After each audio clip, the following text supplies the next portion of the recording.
فرمان آخری نبی صلی اللہ تعالی علیہ وآلہ وسلم ہے، جو شخص لوگوں پر رحم نہیں کرتا اللہ تعالیٰ اس پر رحم نہیں فرماتا۔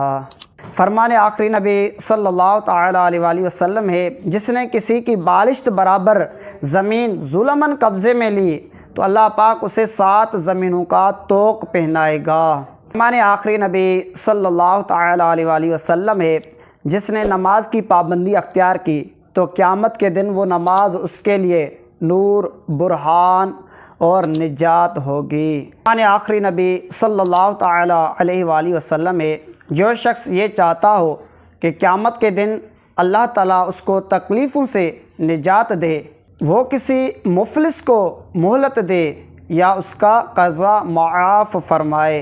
فرمان آخری نبی صلی اللہ تعالی علیہ وآلہ وسلم ہے، تم میں سے کوئی بھی شخص اس وقت تک کامل مومن نہیں ہو سکتا جب تک وہ اپنے بھائی کے لیے بھی وہی شے پسند نہ کرے جو اپنے لیے پسند کرتا ہے۔ فرمان آخری نبی صلی اللہ تعالی علیہ وآلہ وسلم ہے کہ اگر تم چاہتے ہو کہ تمہارا دل نرم ہو جائے تو مسکین کو کھانا کھلاؤ اور یتیم کے سر پر ہاتھ پھیرو۔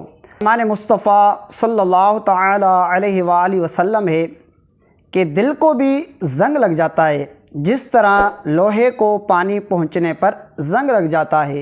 عرض کی گئی یا رسول اللہ صلی اللہ تعالی علیہ وآلہ وسلم، اس کی صفائی کس چیز سے ہوگی؟ قائد عالم صلی اللہ تعالی علیہ وآلہ وسلم نے ارشاد فرمایا، موت کی زیادہ یاد اور تلاوت قرآن سے۔ بچوں کو خوش کرنا۔ فرمان آخری نبی صلی اللہ تعالی علیہ وآلہ وسلم ہے، بے شک جنت میں ایک گھر ہے جسے الفرح کہا جاتا ہے، اس میں وہی لوگ داخل ہوں گے جو بچوں کو خوش کرتے ہوں گے۔ صلو علی الحبیب صلی اللہ تعالی علی محمد صلی اللہ تعالی علیہ وسلم۔